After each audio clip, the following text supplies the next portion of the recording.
article I wrote for today is, shall we eat? And the answer to that is yes. Plan to stay and eat with us.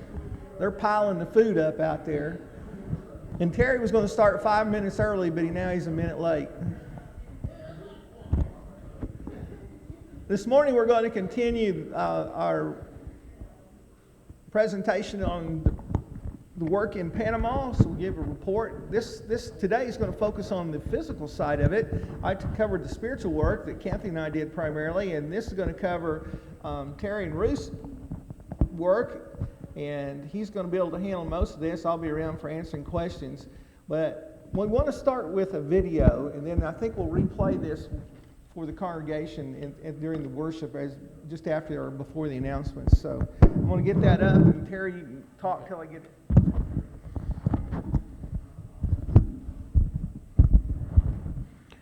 Good morning. It is an honor and a privilege to stand before you this morning. And I've got a lot of stuff to cover. I apologize for that, but I'm going to go pretty fast. So hang on, and if you've got questions or any comments, feel free to ask. I'll do my best to fill in. Greetings to everyone at Missouri, at the congregation there. We're just excited about sending this message, this video to you. We were blessed of having Terry and Ruth McMasters with us this year. Also, we were glad to meet Brother Rick and Kathy. They did a great job down here, and we were just so excited, and we're so excited about you guys and the input that this congregation in Missouri has put in Marshfield has put into Latin American missions. My name is Rafael Paguaga, and this is my wife Gabi.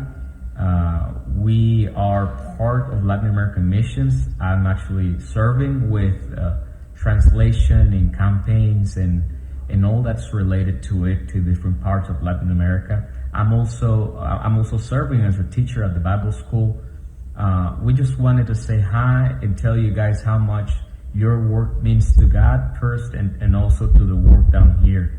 It has impacted many souls, and we know many people have known Christ because of that. We also want to commend you because of the work that you do, and to tell you that although language and culture separates us, we worship and we serve a great God, and one day we will all be together, and there won't be any languages that will separate us nor distances.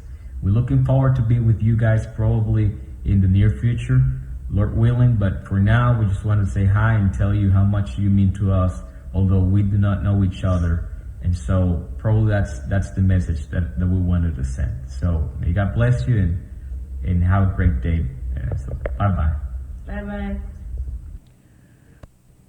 Raphael and his wife, Gabby, are very much an important part of the work there in Panama. He's an excellent interpreter. He worked with Rick, and of course he had worked with Jack years before. And we have become, over the years, got quite close with him and the work that he does and all that he's involved with in the school. You want to go ahead and change the slides?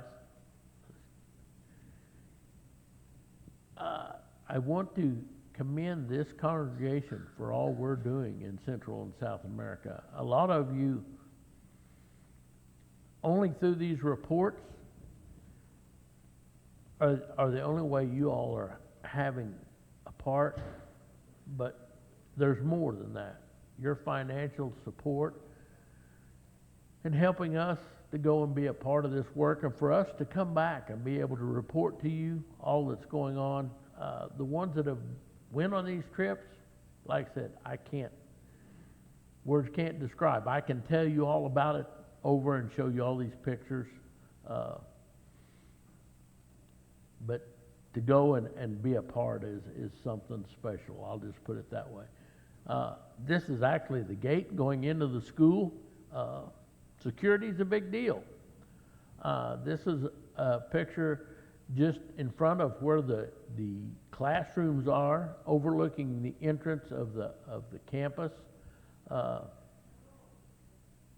There again, this is where the children's home used to be. That is, and part of the offices for Panama and the instructors. This is one of the dormitory buildings looking down over the end, and these are 1 and 2 bedroom apartments for the students that come there. And this is their home for 2 years when they came. Part of my work was helping prepare the facilities for the new class of students. They go through, they clean the apartments up, paint, fix up, repair screens, whatever needs to be done. Redoing plumbing, because when the students come to the school, everything they want in that room is new and fresh. The refrigerator's working, the stove work, everything. A lot of the people that come there have never even used an automatic washing machine. We kind of swallow hard at that because it's so routine for us. But you have to train them and teach them how to use some of the stuff that we have in their apartment that's going to be their place to live and raise their families for 2 years. The sacrifice, I can't emphasize enough, and the ones that have been to preaching school, what a commitment to come to another country completely and give of yourself and your family for 2 years to learn how to become a minister and a soul winner for God. This is inside the office, and I can't pronounce her name, though I'm not even going to try. But when we were discussing what was going on at the campus when we got there, this is where we went, and it kind of helps us respond to their needs. We were preparing, at that meeting, we were preparing for the staff luncheon that we did later. This is Aganero, and I hope I pronounced that right. But he is the director at the school.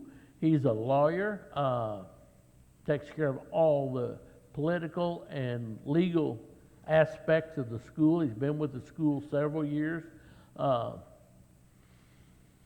And there again, I met him through Jack, and you can't say enough about him. He sees that everything's on the up and up as far as what's going on at the school.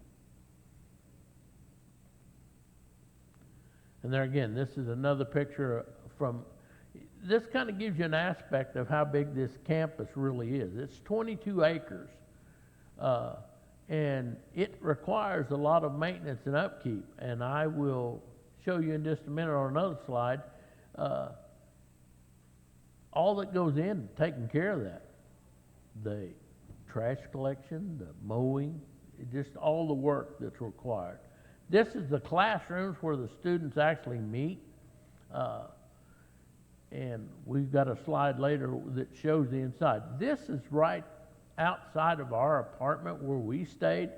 And those metal studs up there have a wire mesh on them. And there again, that's kind of a protection against anyone walking up there and taking stuff. And that has happened in the past, actually taking stuff off.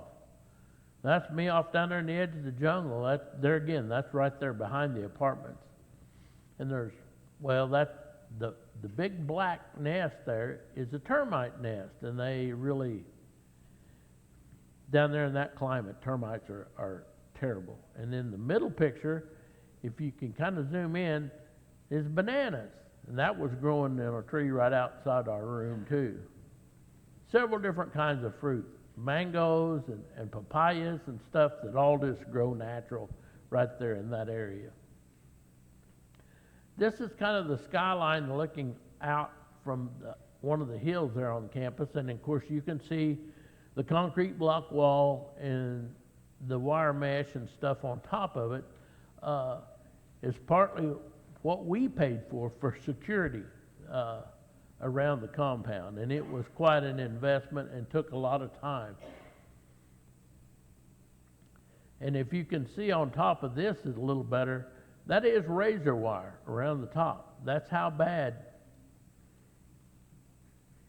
the area is around the school. And like Rick said in his last week, what we thought was fireworks going off, because I asked Raphael about it. I said, do these people really love that fireworks? He said, that's not fireworks, that's gunshots. Kind of makes you hump up and glad that wire's there. This is a shot of two of the workers' homes that are there, and then the pickup up on the end is the shop where a lot of the repair work and the facilities as far as welding and cutting, and that's up there. Francisco he was trying to show me exactly what he wanted and what I was building. It's funny because he knows my talents, and I've been down there enough years that he always has some kind of welding work lined out for me before I get down there. And he did. He was going to have me to try to build some desks. And when I say try, I was like, we're going to do what? I mean, we would just go on Amazon and order one, and that would be the way it is. But down there, we took some square tubing, and over the time I was down there, I got to fabricate and build some framework, and then they put wooden tops on them. And really made some nice computer desks for the students to have in their bedrooms or their apartments. And we were cutting all the material, preparing for that. And the gentleman in the green shirt back there behind is one of the second-year students. They're all there while we're there, and not really, this is their kind of downtime. And they were all jumping in, helping wherever they could. And this is Carlos in the background there. He is the one that's head over all the maintenance. He's got a big job. And this is as we were welding these desks together. There again, another picture, just doing some.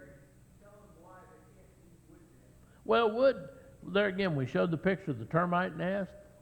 Termites down there are everywhere.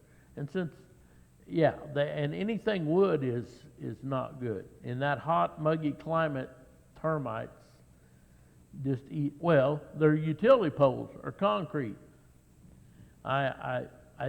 We didn't take a picture of one of the utility poles, but nothing down there is wood to speak of. And then we were reupholstering some chairs. Like I said, that's the finished chair there on the. Well, it'd be my right, your left. There again, making everything fresh in these apartments, recovering, like I said, making it look new for when these students arrive. And I don't know if you could see my back in that picture or not, but yeah, that was sweat, believe it or not. This is another one of the young men that help with the maintenance and upkeep. Carlos has got 3 young men that help him, and one of the young men is a graduate from the school, and then he works at the school during the week, and then on weekends he preaches. I mean, he's got a congregation that he works out of. Orlando, which I'll show you in some other slides, he was raised in the children's home down there. This has been his home all his life. This is Simon, there again, I'm not going to try to pronounce these names, but this is in our apartment. This kind of gives you an idea of what the apartments look like inside. It's all masonry to speak of. He was coming up expressing his appreciation for us being there. He is one of the instructors also with the preaching school. Yeah, he gets there again, pretty emotional about how much he appreciated and encouraging us. And then this, Raphael, they love American food, and we like to give them a taste of it. And so we had them for supper one night. Raphael, they loved it, like I said. This is Gary Gillis. Rick used this slide last week. He heads up a lot of the campaigns in Central and South America. Him and Raphael are a pretty good team. Raphael interprets for him, and then he took a big part of Jack's work while we were down there. Uh, and this is Ruth's kitchen. And if you notice, it's kind of like a little galley. And you don't want to enter there unless, if she's busy, because it's enter at your own risk. If you don't. But the cat was okay. She got adopted this kitten while we were down there. I will have to make one more comment about that kitchen. How many fans do you think you can get in one kitchen?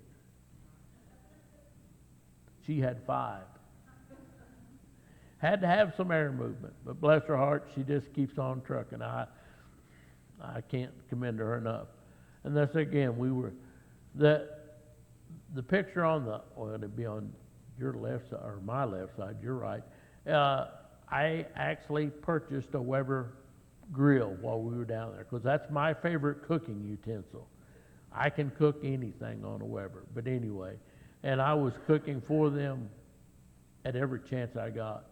And I left the grill down there for Raphael. I worked with him some, teaching him how to use it, and we left it down there for him to use and it'll be there when I come back.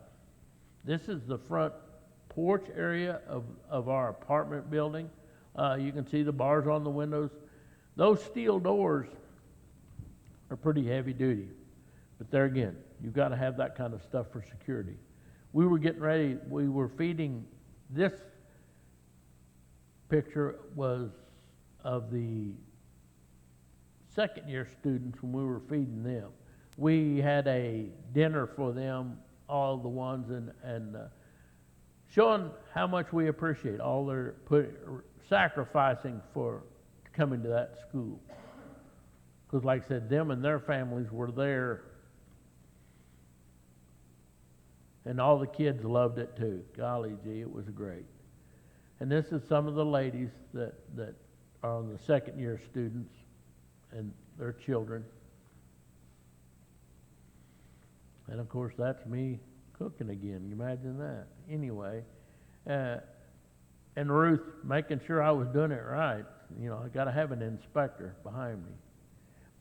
But this was for the staff. We cooked for the staff of the school one night also. And Aganero, this was his right by his birthday. And so we got a cake for him. And then, like I said, they appreciate, this was a small token of our appreciation for all they do for us. And they appreciate us being there so much. And I'm humbled of how much they really appreciate. I can't. Terry, do you remember Carlos's wife's name? No, I don't. She has cancer, so if you add her to your prayer list, I'm sure Carlos would appreciate it if everyone was praying for her. He was quite worried about her. In fact, he had to take off, a couple times? Right, to take her on doctor's be with her appointment. for the doctors. And so please remember them. He just had a birthday day before yesterday. He turned 65.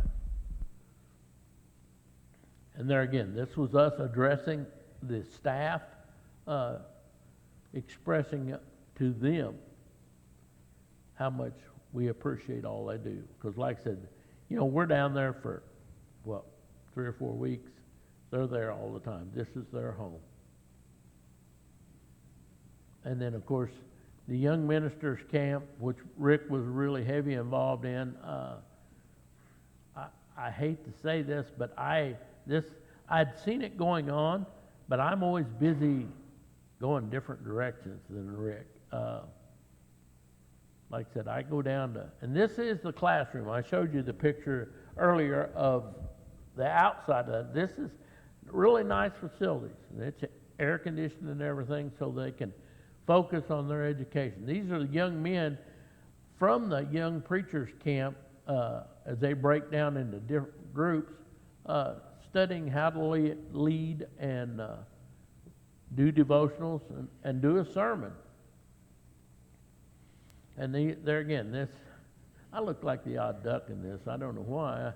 That yellow just didn't go along. They gave everybody shirts that were involved in the school. Well, guess what? I wasn't really involved in school, so I had to dig out one of my old yellow shirts, but that's okay. These are second-year students, and then, of course, Up there on the other side is the instructor, Simon, and his family with Rick. Like I said, I can't say enough about their devotion. And then, of course, we went over this, that the joy of the evening camp. This was the last night, and each one of the young men that was at the camp went around and expressed their gratitude and what they were going to try to achieve in the Lord this next year. It was quite uplifting.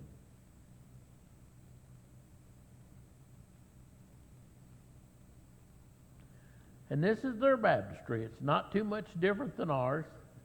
It's outside. Of course, the temperature down there is nice all the time, temperature-wise. But they fill it up just as they get ready to baptize. And that's it. Before you start, you had to clean the leaves and stuff out of it first. And as they were preparing, well, like I said, we were all anxiously waiting for this young man that, while he was at camp, he decided that he wanted to be baptized. And he was. We were blessed with witnessing all that. This is him after his baptism. And that, you know, we go down there to work and be a part, and even just a small, as they say, paquite, a little piece, there again, words can't describe the joy. If you could see the reflection of his face in that phone, the smile was humongous in his face. This is one of the first Churches of Christ that was in Panama. They took us by this building just to show us how long, this work's been going on.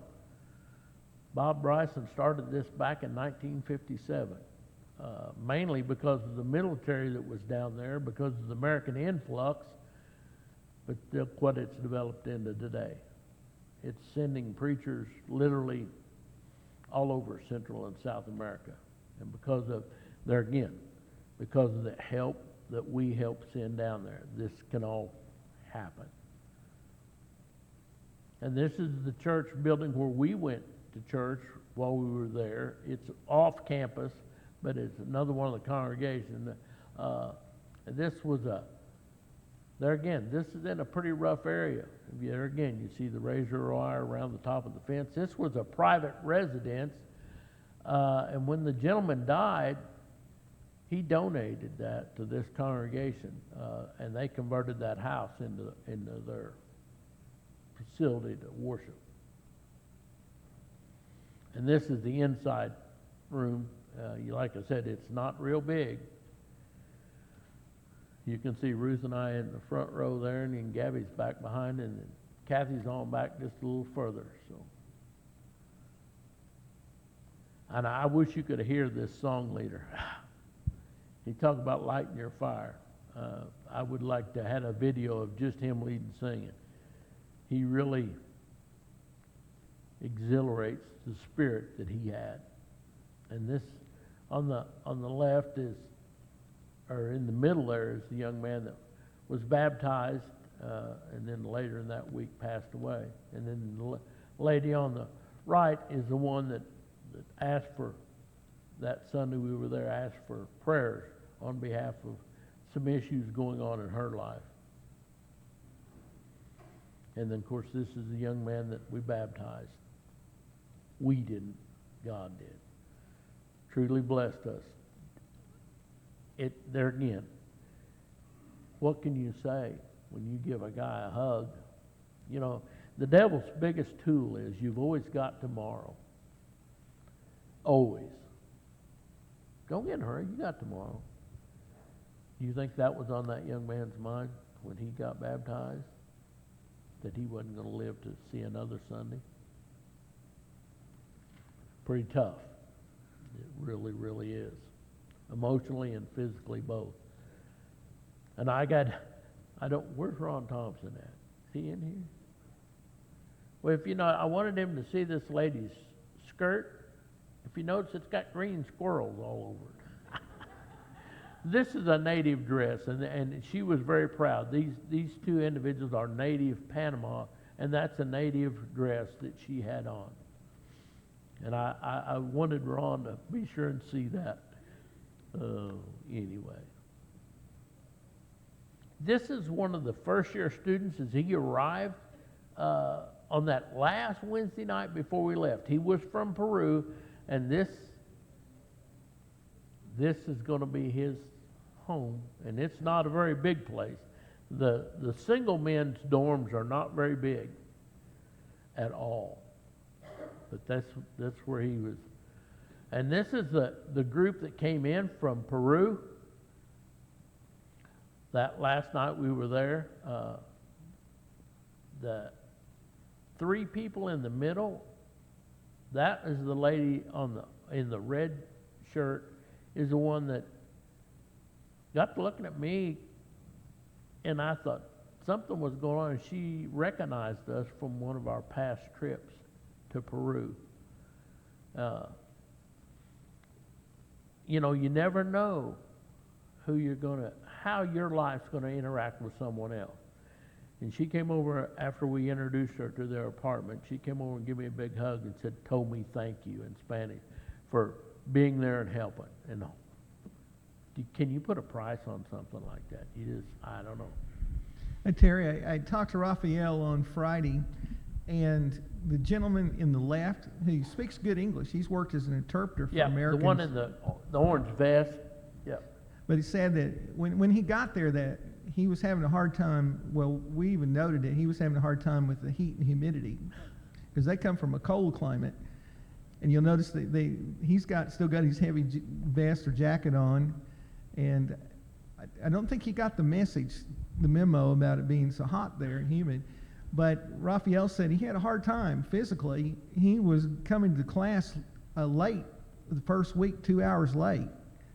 And Raphael said they had to re-educate him a little bit, but he said he was adapting, so that was good news. Like I said, this is the van as they were arriving from that evening, and that was their daughter that Ruth's shaking hands with.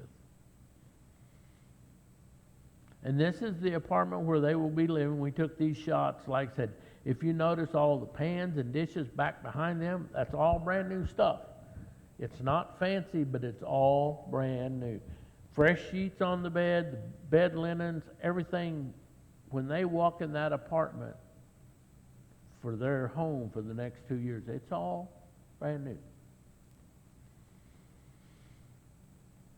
And there's one of the desks that I built, or had a part of. I'm not going to say I built it because I didn't do the top, but that's a finished desk after we got done. Well, I built 5 of them. He wanted to build 10, and time and opportunity didn't quite come together on that. So that was one of the student desks. This is Orlando. He's the one I was telling you that was actually raised in the children's home there on campus.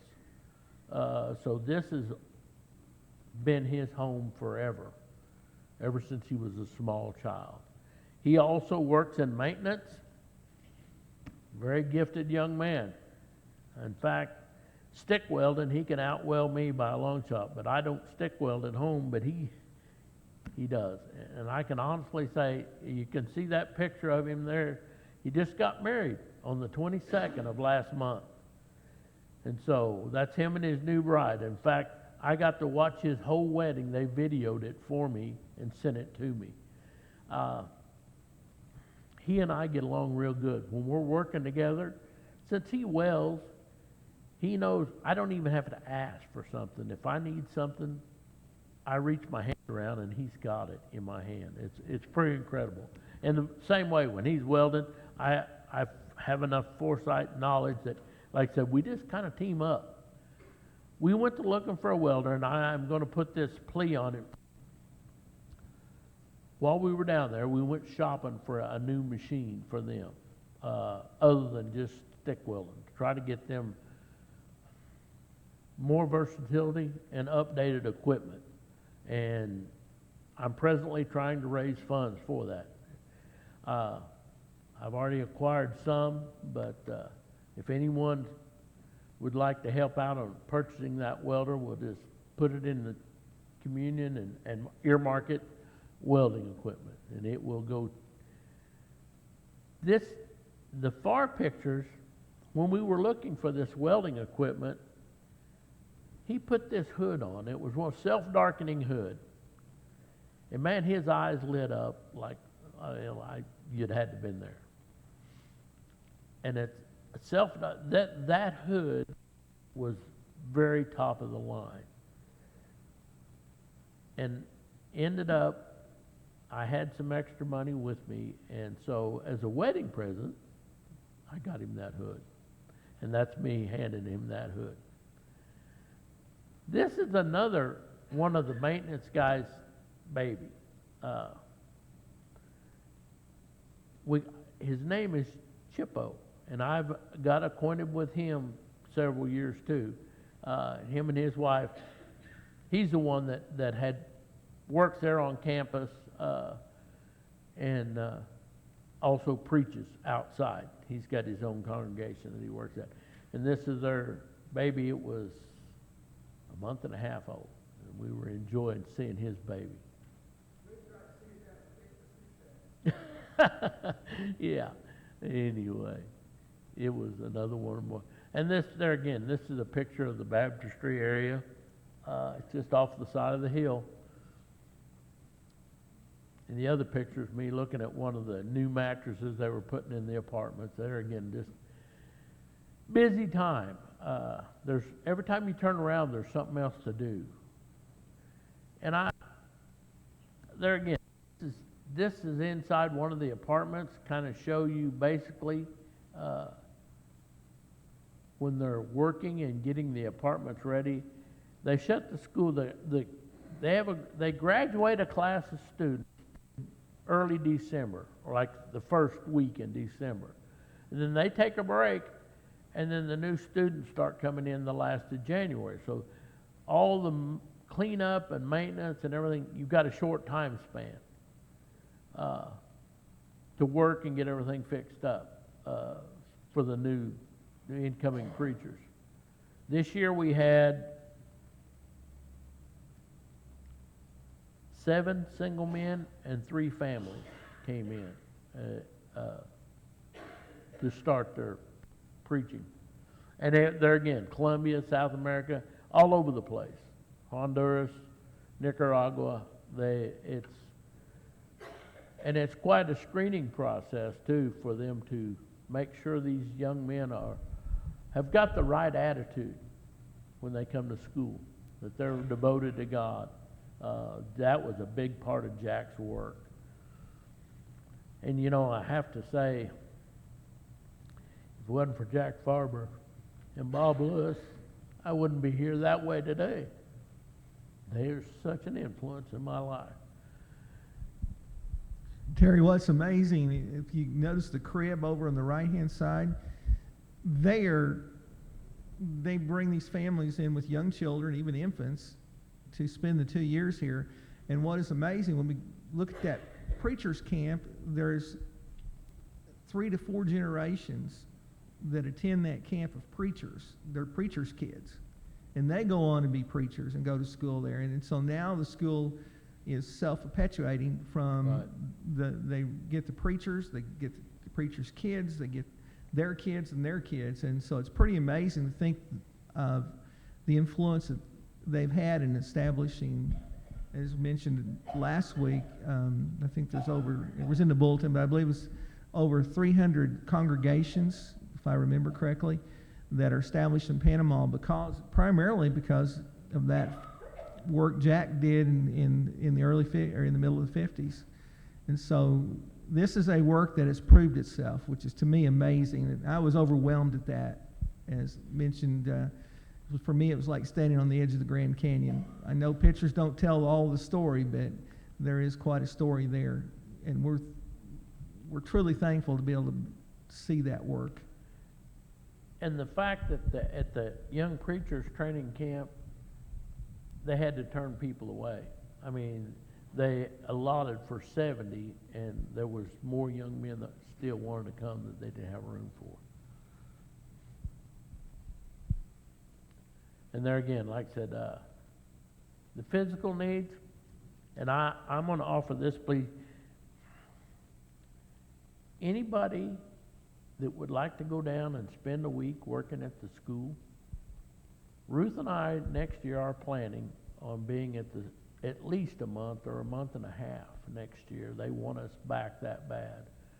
And anybody that would want to go and work or be a part of that, if we get enough advance notice, Ruth and I will be there, and we will help anybody that wants to come to work, to spend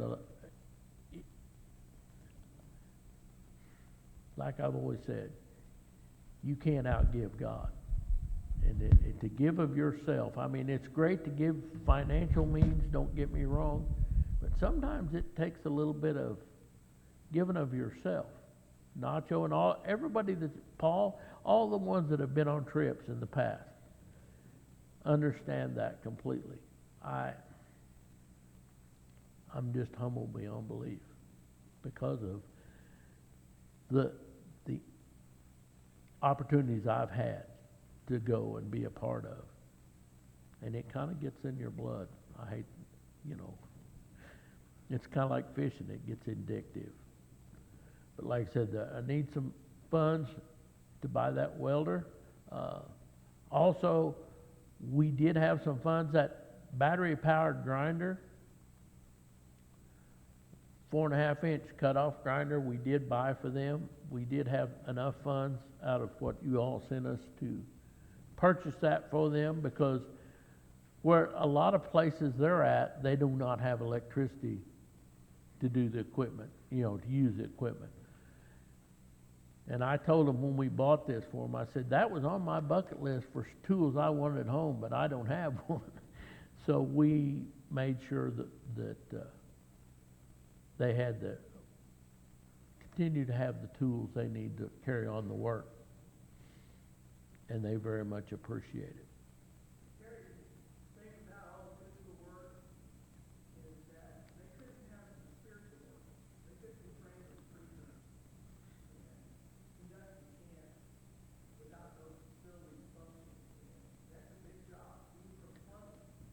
Yeah, and I laughed. Rick was out there working on a faucet that was out there outside of our apartment, and we turned the water on, and I'd never seen a plastic faucet, complete plastic faucet before. We never got it turned off because of the flimsiness but when you're in a third world country, things are just done differently. And you can't buck the system. You got to go with the flow. It's not like in America.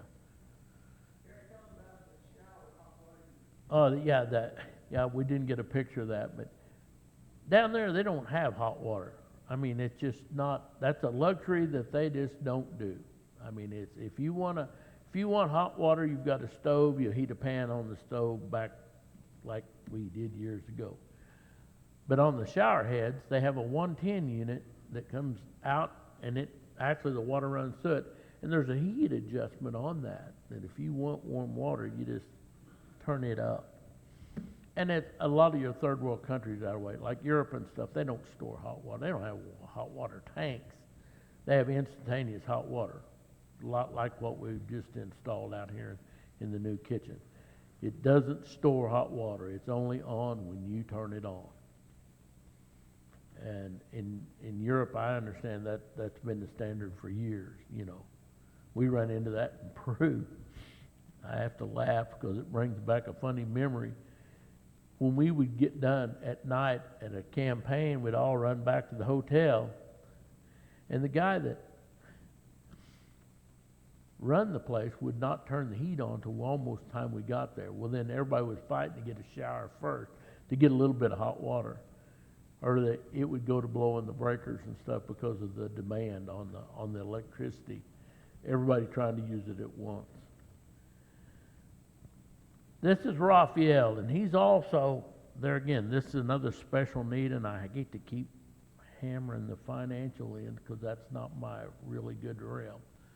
But he's in need of transportation, and we saw this old pickup, and we thought he could afford that model. This truck There wasn't a straight piece of sheet metal on it. And as you see, there's no lights and stuff on it, either tail lights or whatever. But that's a usable vehicle. And we were giving him a hard time that was what we were going to get him, was that old pickup. Raphael told me his story.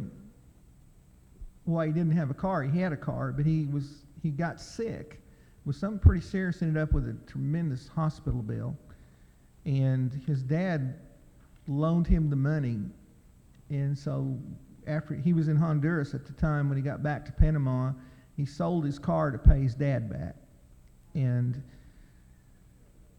that put him on the ground. But they can get around with public transportation and so forth. However, his need for a vehicle is tremendously great because of the travel that he does for the school. So Valdosta, some of the brethren there have been helping him, and he's got about $4,000 in the bank in the United States in a fund for a vehicle for him, and he needs a minimum of $6,000. And so that's kind of where he's at. And if somebody's looking for a place to give the Lord some money, this would be a good thing, because he really does need the vehicle. He was hindered quite a bit even while we were there without it, and in his work. So it's those little things that all add up to be able to do the work, and this was one of them. And we really teased him a lot about this pickup. We said, we got you a vehicle, Raphael. This was outside of the church building in that kind of run-down neighborhood. And we got him over there and said, come on, we want to take your picture with this truck.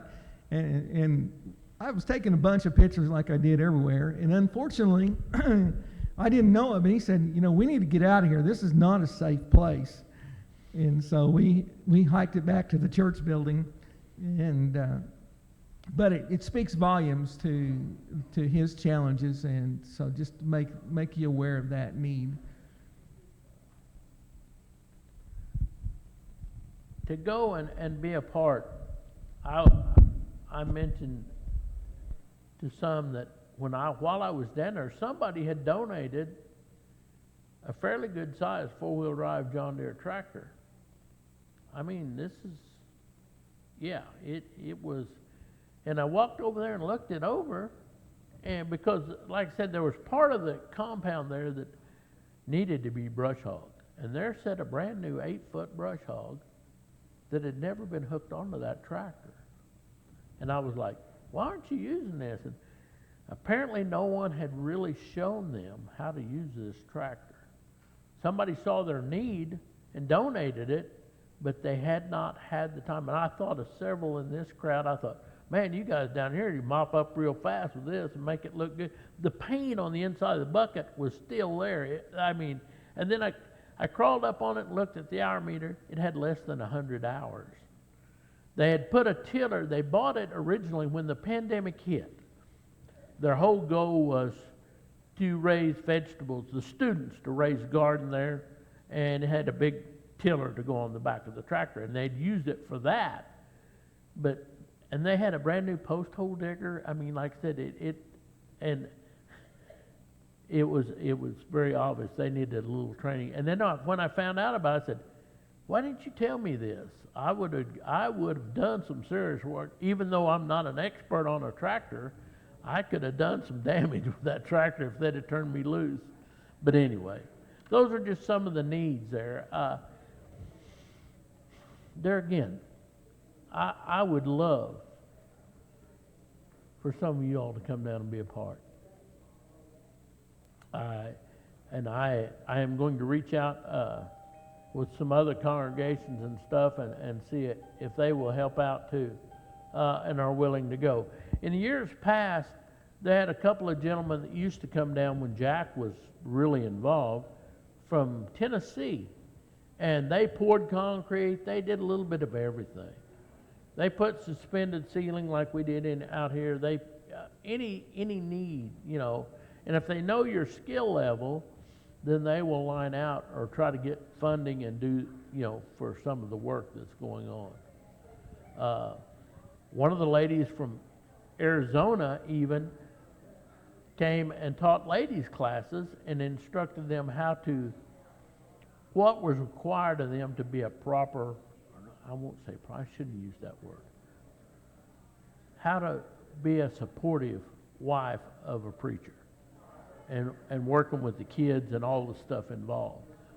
In years past, I haven't talked to her since they did that years ago, but like I said, there's places for everybody. And of course, the Legans always used to go down and be a part too. They're from Oklahoma City. So anyway, thank you all for your attention. If you got any questions, don't be afraid to ask.